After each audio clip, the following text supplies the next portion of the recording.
I would like to announce now the talk by Andreas Brunner. He's a historian. He's an initiator of Queen, the Vienna's Queer City Archive. He's also a curator, and as a curator he co-organized exhibitions about lesbian and gays in Vienna, Geheimsache Leben. Also, he was involved in the exhibition Sex in Vienna at the Wien Museum, Vienna City Museum, and he also works as a travel guide and gave already tours at the Belvedere Castle about Prince Eugen of Savoy. Some of you may know that the Belvedere was owned by Prince Eugen of Savoy. He lived there and he had big collections there, and he's our Hausherr. I don't know the English word for this. He's the Hausherr of the Belvedere, and he had a queer side that was discovered recently, or that is talked about recently. So Andreas, I also would like to thank you that you accepted also the invitation to talk here today. You will present a lecture about the queer side of Prince Eugen of Savoy. And before I give the floor to you, I have to make an announcement. We will finish the lecture and the discussion with Andreas around 12, some minutes after 12. Then I have an offer for you. I have 30 tickets for a Queering Attersee tour, and I will give these tickets to you just first come, first serve. This tour will start at 12 o'clock, a few minutes after 12. For sure, after we are finished here, this tour will start at 1 o'clock. Yes, you are right. So after the talk by Andreas, you have the possibility to make this tour with Carola Fuchs. She will offer a queer reading of Christian Ludwig Attersee's oeuvre. Let me know later when we are finished here, and then I can give you the tickets. But now I would like to give the floor to you, Andreas, please. And I will also give a...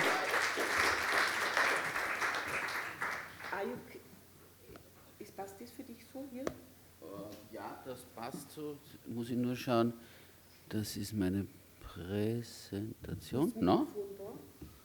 No? Ja, ich habe mir das jetzt gerade hergestellt. No? Wrong. Just a moment, I will help you here. Yeah. So. I'm not an Apple user. No problem. You see, I eat them. This is yours. Yes.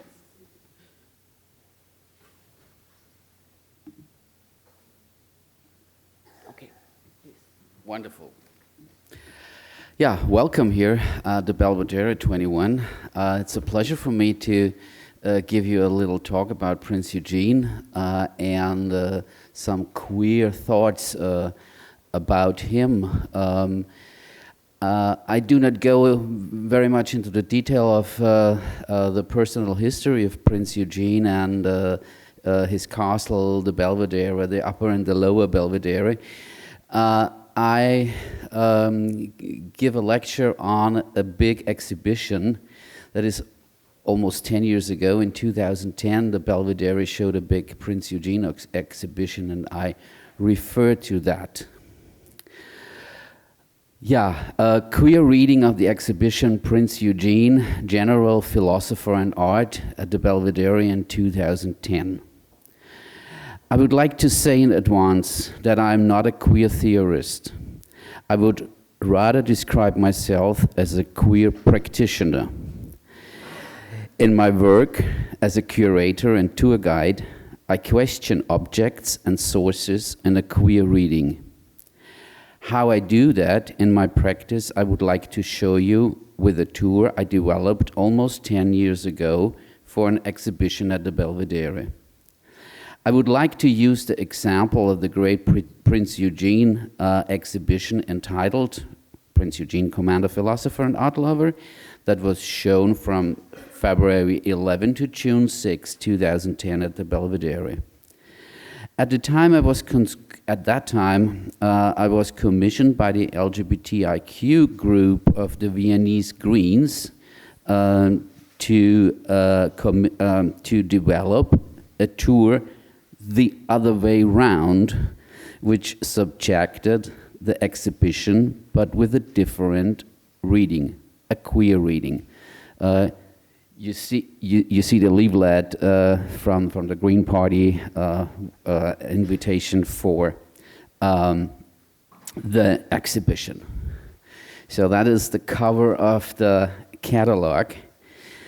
Anna Babka and Susanne Hochreiter, following the example of the American gender theorist Kosofsky-Sedgwick, defined queer reading as a model in which texts are examined with regards to the heteronormative sign economy, making queer subtext visible and queer readings possible, which unmask the construction of binary concepts of sexuality and gender, and at the same time reveal elements of resistance and opposition that are inscribed to the construction of manliness, femininity, heterosexuality, and homosexuality.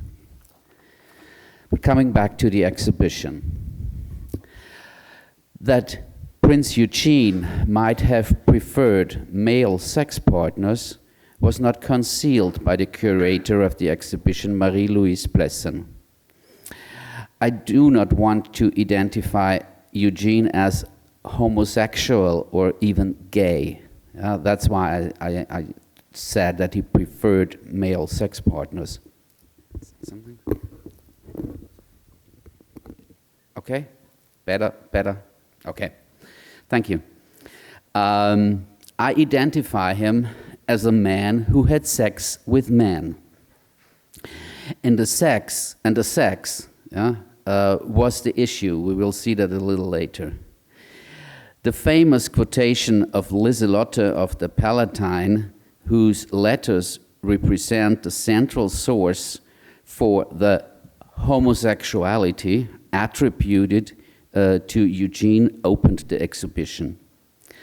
And I use this identification homosexuality with quotation marks to underline that it is not a self-definition.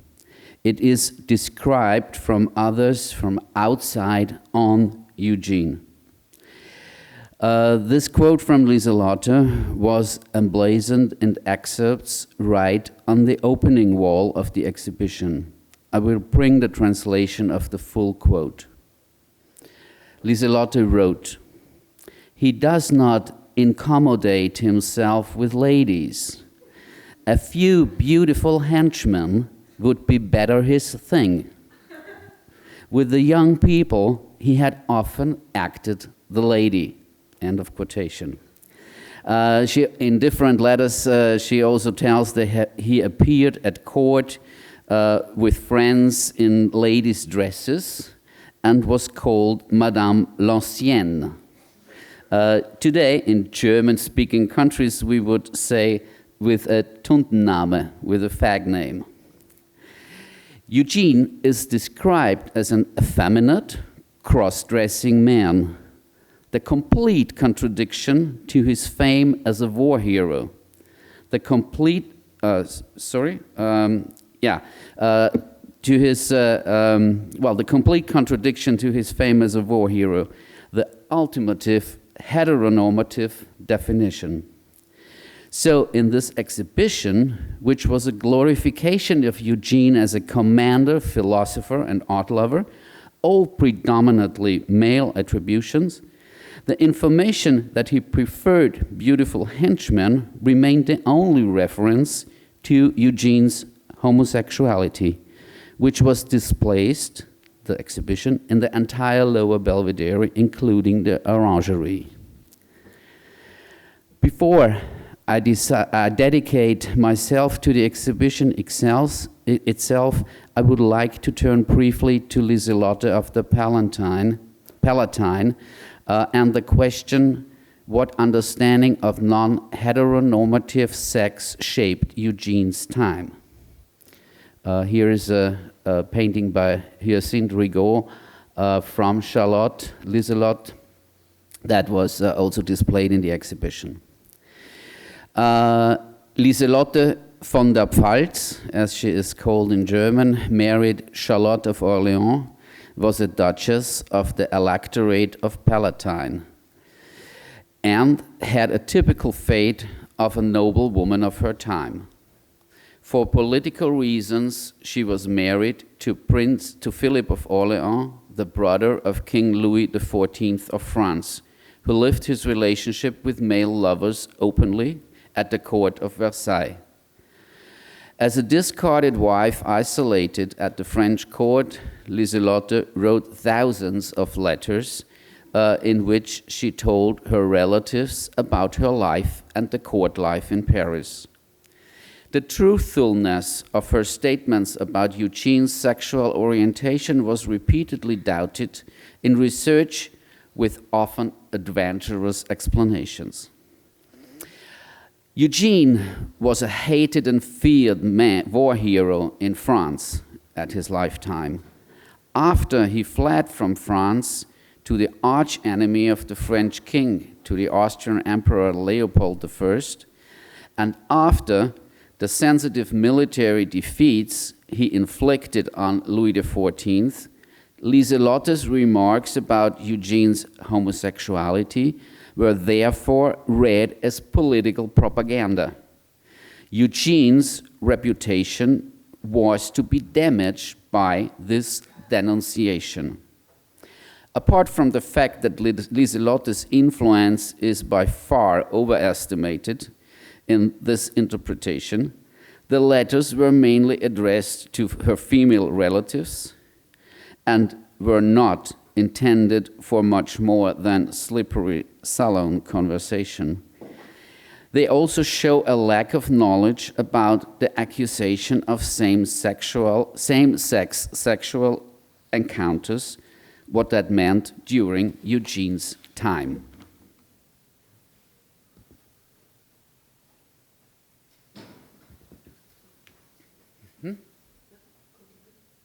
Continue?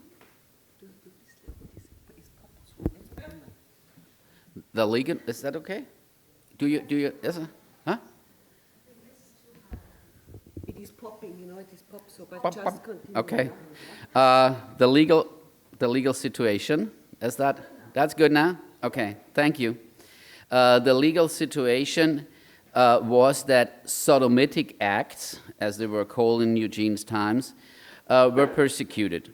But sodomy did not only mean same-sex acts, but in principle sexual acts which did not serve the purpose of reproduction. This included sexual acts with animals, corpses, same-sex sexual acts, or also woman with man against the order of nature, and masturbation. These felonies were to be punished severely. In the Constitutio Criminalis Carolina of Emperor Charles V of 1532 stated, "Such a man with a cattle, man with man, woman with woman, drive unchastity, they have also forfeited life, and one should judge them according to the common habit with the fire from life to death." So they were burned to death. The text of the law, based on the theological system of justification, on the one hand, the narrative of Sodom and Gomorrah from the second book of Moses, connected with the sixth commandment, "Thou shalt not commit adultery," and the Christian marriage morality formulated by Paul in the first letter to the Corinthians. The punishment was for a crime committed, but not for a gay lifestyle. Or to paraphrase Michel Foucault, we are in the period when the sodomite was a deviant. This is long before the homosexual became a species. There is no evidence that homosexual behavior in aristocratic circles would have had consequences. The Viennese court might have been more conservative than the French, but there are no indications that same-sex relationships would have been punished. After all, one of the emperors to whom Eugene served, Emperor Charles VI, had relationships with men too. But now I would like to turn to individual objects of the exhibition. First, a drawing of Corney's Trost, Prince Eugene, in the establishment of Madame Trees on Prinsengracht in Amsterdam from April 1708. The facts are explained by a commentary note on the back of this drawing. Prince Eugene, I quote it, Prince Eugene went with Mr. Renard, consul of the King of Great Britain, to the Prinsengracht at Madame Therese in Amsterdam with the intention of having a good time. There they had all the available ladies shown to him, and Prince Eugene took great pleasure in looking at them from head to toe. That was inscribed on the backside of this drawing. The small sheet was shown in a large-scale chapter in the exhibition that was entitled Builder in the Field. So that dealt with the war hero, Eugene, in connection with the drawing that Eugene showed at an art dealer. The catalog text for this drawing explains nothing more than that Renard and the brothel are historically documented, and that the event described in the drawing appears as, and I quote it, an independent scene from an imaginary comedy, whatever they meant with that. Yeah. In spring 1708, Eugene, and that's not mentioned in the catalog at all, had just been sent to the Spanish Netherlands by Emperor Joseph I to continue the War of Spanish Succession. Here, a successful general visits an establishment, a brothel, in which the ladies demonstratively present him their naked backs.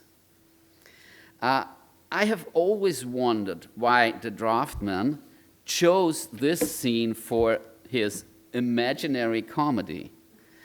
I cannot prove it, but could the drawing made with satirical strokes also be read as a caricature? Also as a caricature of Prince Eugene's sexual preferences? Queer context can be most clearly created by the art collector and patron Eugene. These are two of the three Herculean sisters. Eugene possessed these antiquities.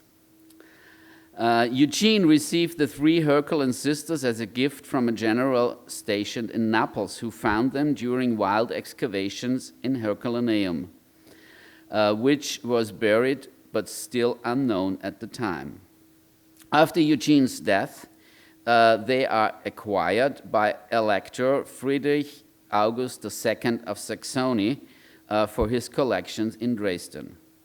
There they were seen by the art historian Joachim Winckelmann, who, with his writings on the aesthetics of antiquity became a pioneer of the German classicism and influenced all renowned artists of his time. He exemplified the dictum about the Weimar classicism with the image of the three Herculean women you see here. Well, the two and the third is missing. I don't know why the third is not depicted in the catalog. Anyway, these are the two. And this dictum is noble simplicity and quiet grandeur. Wie heißt das jetzt auf Deutsch? Anyway. Egal. Ja, irgendwas mit Einfachheit. Anyway. But Winkelmann was not only one of the most influential archaeologists and art writers of his time, he had a lasting influence on our perception of antiquity. For example, because he rejected colored versions of antique statues and liked to speak of the white art of antiquity. Till today, our imaginary, our pictures of antiquity are white marble statues. Yeah? But when you see exhibitions about how colorful they were, you are puzzled, yeah? Because still this dictum of Winkelmann is very, very vivid. He was also one of the best-known homosexuals of his time and was murdered in Trieste under never completely clarified circumstances. Biographical references, on the other hand, can be found in the statue of the praying boy or adorant. Eugene acquired the original bronze figure from the son of the French Minister of Finance in 1717 for a considerable price of 18,000 francs. It dated from the end of the 4th century BC and was probably cast on Rhodos.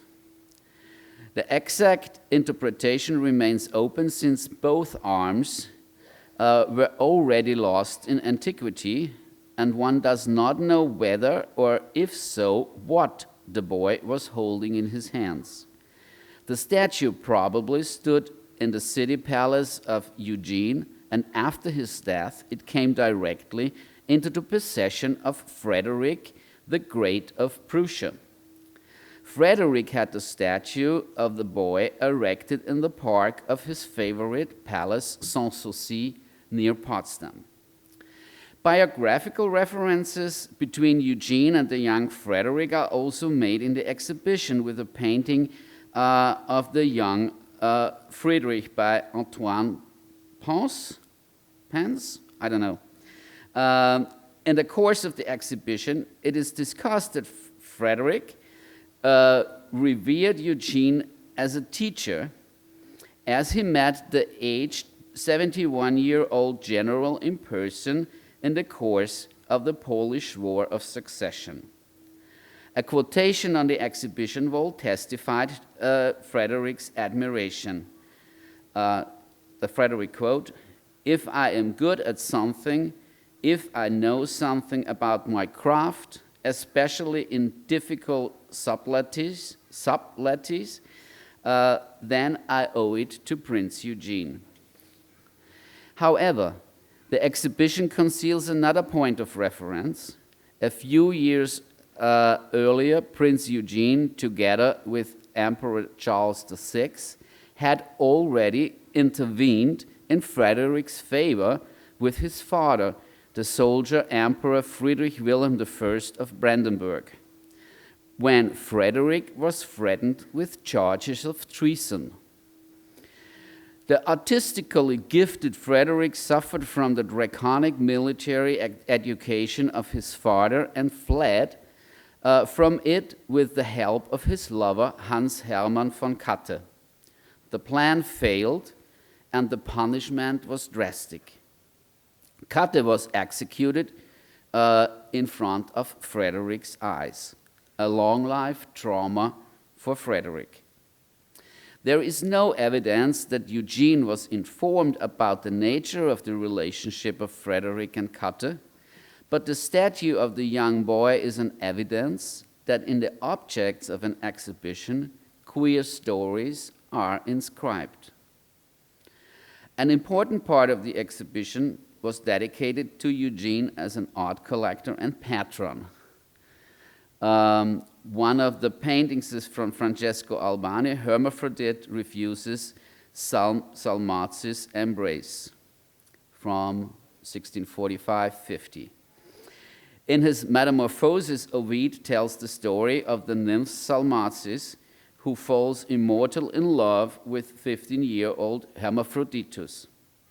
Francesco Albani, a painter of the Bolognese school whom Eugene particularly appreciated, did not capture the moment of the metamorphosis. He shows Hermaphroditus rejecting the nymph's courtship and trying to free himself from her embrace. Readers of the painting know, however, that his resistance is futile. When Hermaphroditus bathes in a spring, Salmacis embraces him and pulls him into the depths. Here she prayed to the gods that they might be united forever. She was heard, and both bodies merged.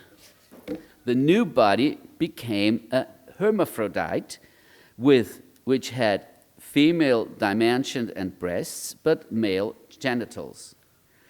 This new being, also called Hermaphroditus, inspired generations of artists. For a long time, the term hermaphroditism was also used as a term for intersexual people. Antonis van Dyck, Amaryllis and Mirtillo. Amaryllis and Mirtillo by the Flemish painter Antonis van Dyck also deals with a metamorphosis. What do we see? Kissing women. The story behind it refers to a tragic comedy by Giovanni Battista Guarini, Il Pastor Fido, which enjoyed great popularity but was also frowned upon because of its drastic eroticism. Il Pastor Fido was also set to music several times, most renowned by Georg Friedrich Händel. In Arcadia, the nymph queen Amaryllis, here in the center of the painting in a blue dress with a red cape, arranges a kiss competition among her nymphs, in which she herself is supposed to be the referee. The shepherd Mirtillo, who loves Amaryllis immortally, creeps into the grove as a woman. In the shape of a woman, he succeeds in conquering Amaryllis. Van Dyck captures the moment of transformation when Mirtillo reveals himself and Amaryllis puts on his wreath of victory. With another kiss, he will fulfill an oracle and free Arcadia from a curse. Although the kissing contest had been decided, the nymphs around the couple still kiss fervently. But what do we see? A paradisical lesbian idyll that is not disturbed by the androgynous man? And what does the dark-skinned woman mean who watches over the gentle orgy? Here in the, well, from your side on the left.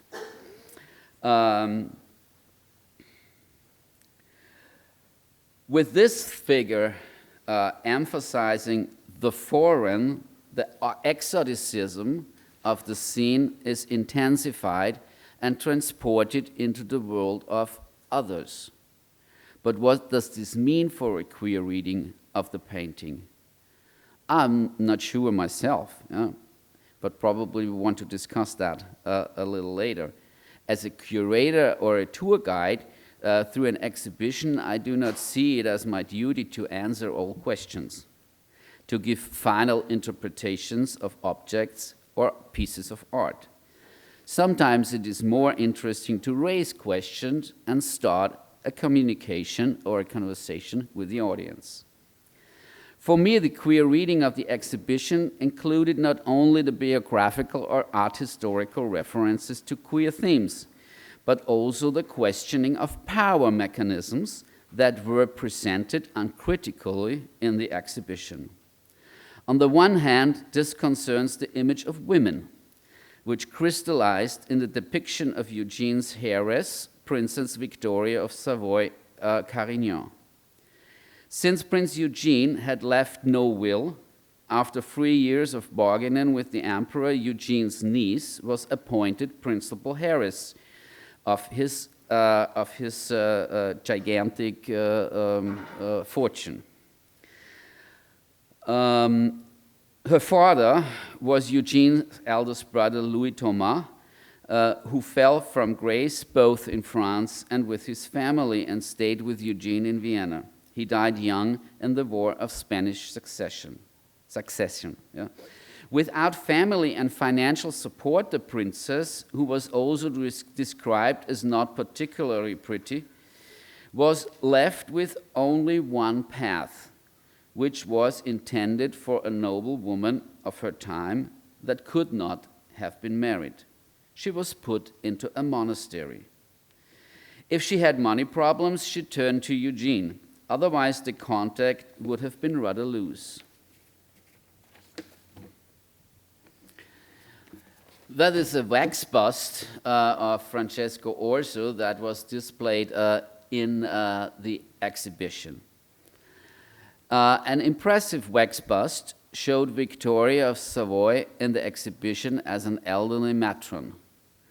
In the exhibition, she is described as ugly, small, with a strong belly, small black eyes, and a large, long nose, small mouth, and low forehead, according to one of her company ladies.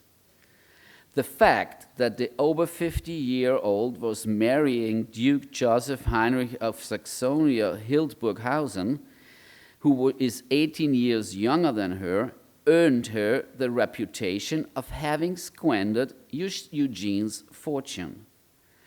The fact that she indulged herself as a woman in late years, which was withheld from a self-determined life for decades, is turned into a morally self-righteous accusation hostile to women.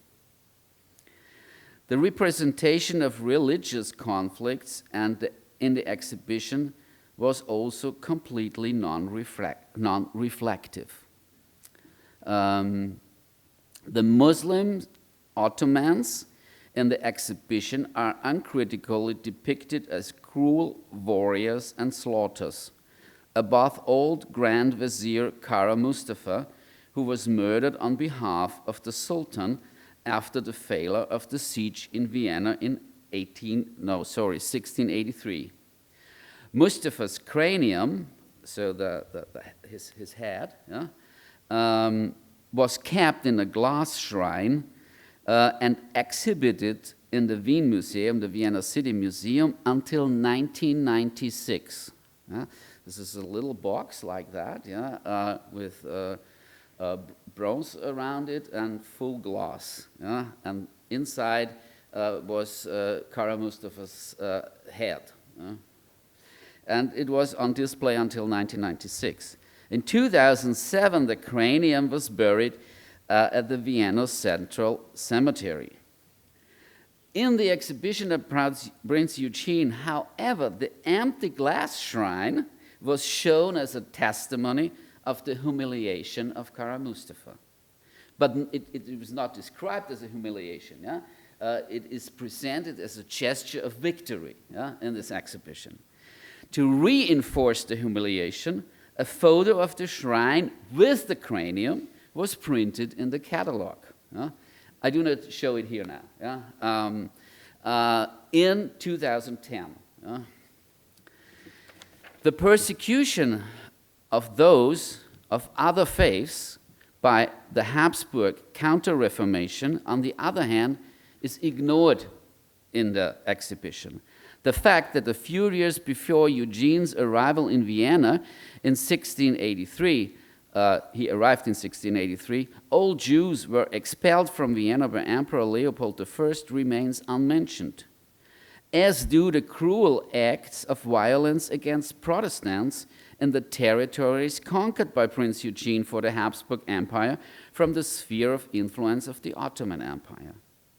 Jews only appear in the narrative of the exhibition in the person of the court Jew Samuel Oppenheimer, who financed the Habsburg's army until his death 1703. After his death, his wife and family had to leave Vienna because the permit for their residence in Vienna was made out only for the male head of the family. A painting of Anton Romaco, an Austrian 19th century painter, exhibited without clear context in the exhibition, is one of the few objects in the exhibition that addresses the heroic afterlife of Prince Eugen. At the far left back, here,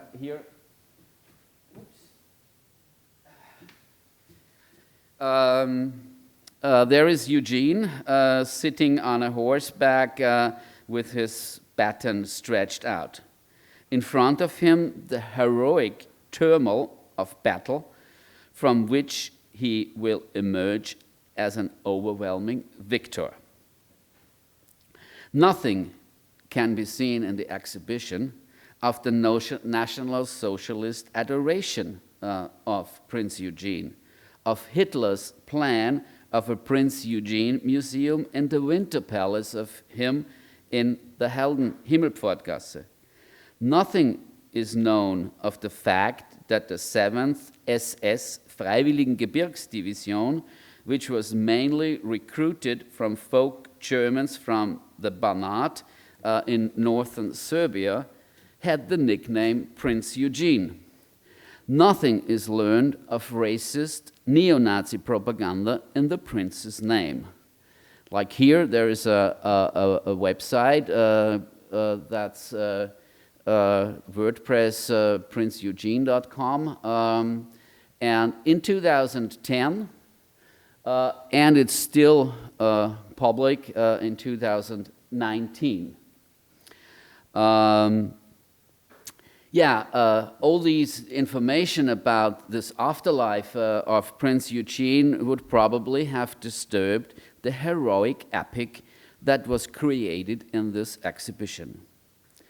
In 2010, shortly after the exhibition was closed, the FPÖ, Austrian Freedom Party, with Heinz Christian Strache, sent a comic to all Viennese households presenting Prince Eugen and H.C. Strache as saviors of the Western Christian civilization against an alleged Muslim invasion.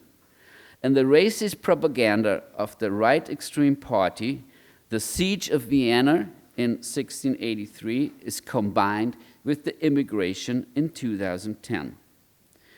To criticize these omissions of the ideologically framed heroic tale of Eugen, for me, was an important part of my queer reading of the exhibition.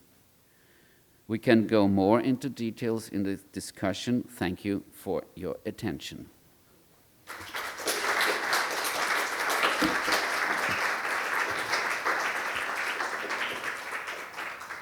Thank you, Andreas Brunner. This was really elaborative and, interesting. Especially the last part, which is so,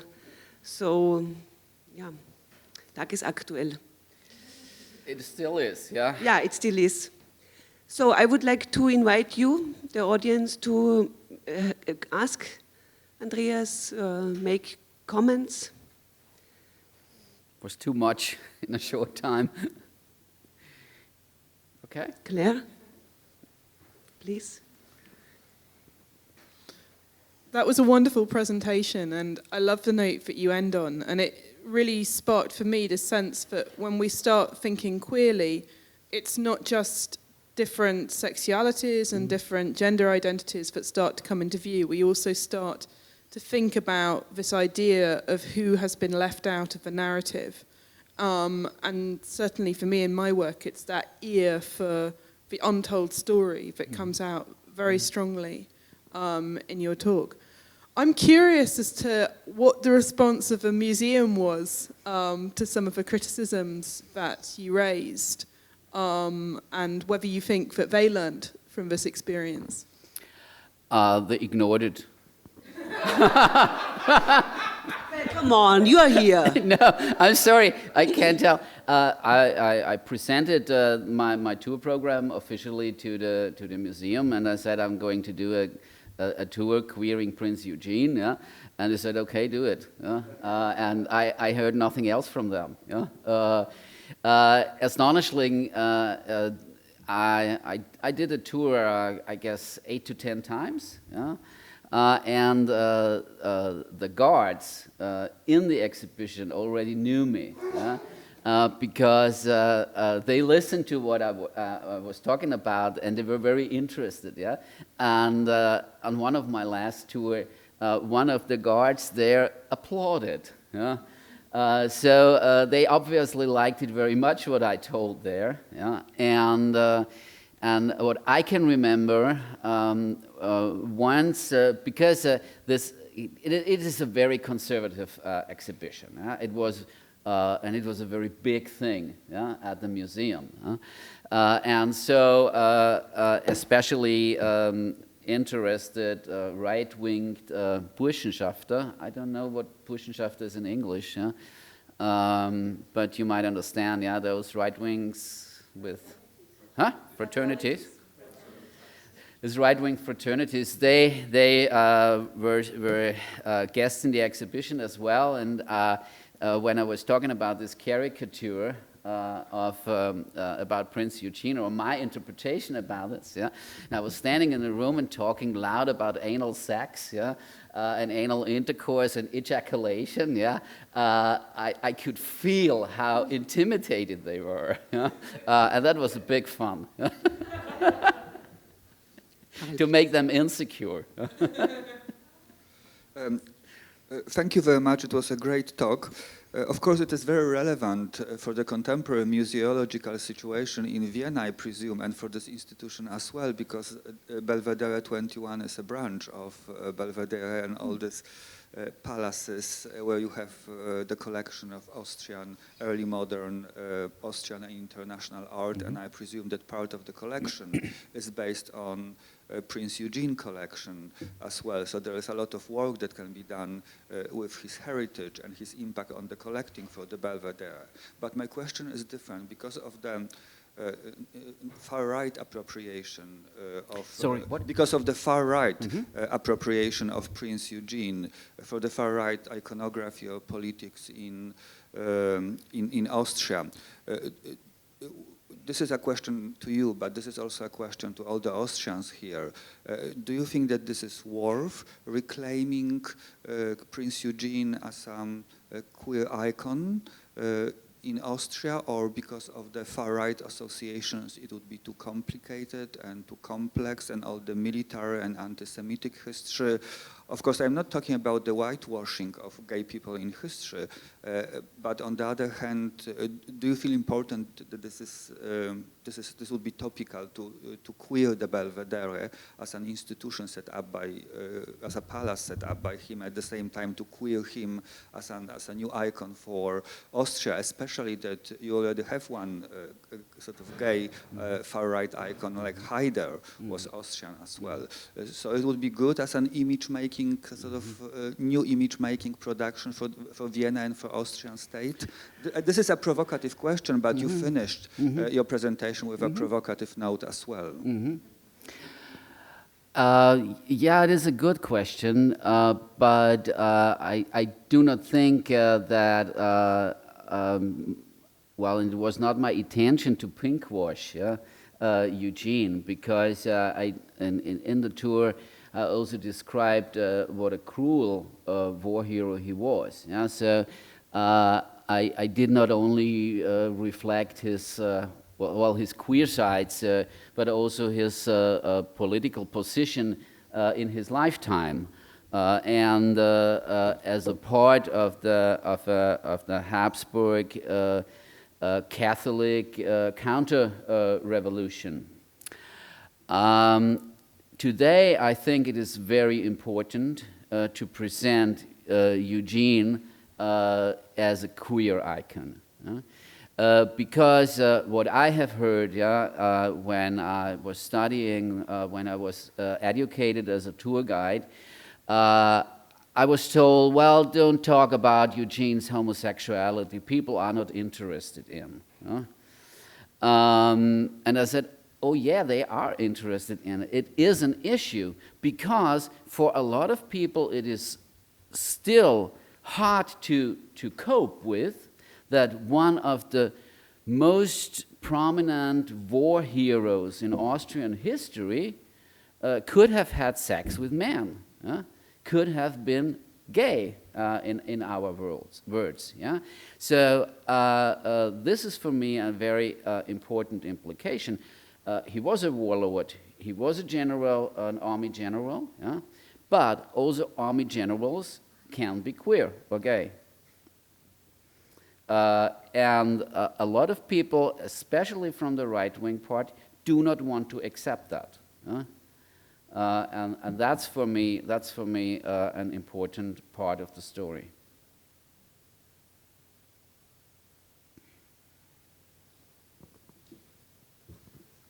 This was actually an attitude which came up a lot when I was doing queer British art, that there's almost a perception that the world of us as queer people should be hermetically sealed from the world of straight people. And I think a lot of people feel very threatened by things that look at those crossovers and that deconstruct what is a queer icon from being, this pure bastion of liberal values to somebody who is also cruel and also a war hero and also anti-Semitic and also all of these other things. And I think that for me that came out very strongly in your paper, the sense that it doesn't have to be either or, that actually looking at these ands is really interesting. As a historian, I think it is a problem to tell queer history only as a history of liberal, educated, nice people. Yeah, queer people also can be cruel, can be assholes, can be criminals. Yeah? And not because of their sexuality, but because of other things. Yeah.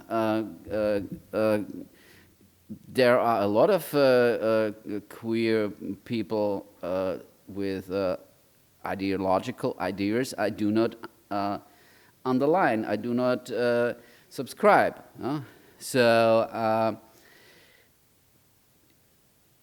in telling our tale, yeah, I've recently read an article by an American historian who told that especially from the German history, only the liberal and the liberal part of the movement is described, yeah, in history, like Hirschfeld and what he did for the lives of gays and lesbians, but not the gays that were involved in the right-wing movement in the 1920s. Yeah, not those that supported finally Adolf Hitler. Yeah, because Röhm was a gay icon of their time. Yeah? And these parts of our history are omitted, yeah, in the big tales. Yeah? So we concentrate on the good stuff, and we do not want to talk about the bad stuff. And Prince Eugene for me is an example, talking about bad stuff as well.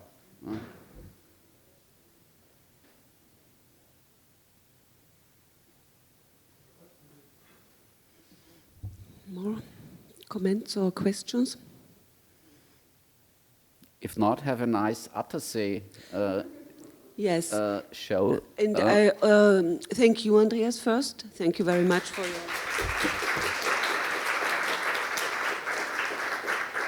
I think also Andreas will join us for lunch or for the guided tour. You will stay a little bit longer with us and people can approach you and talk with you. And I would like now to first, I have two invitations. One is, please join us for lunch downstairs if you like to. The other invitation, if you're interested in the tour, the queer side of Christian Ludwig Attersee, a queer reading of his oeuvre with Carola Fuchs, please get a ticket from me, and Carola is meeting you in the foyer and happy to guide you through the exhibition. So feel invited, and please also join us at 2 o'clock when we continue with Claire Barlow and Pavel Leszkowicz and the performances in the afternoon. Thank you and see you later.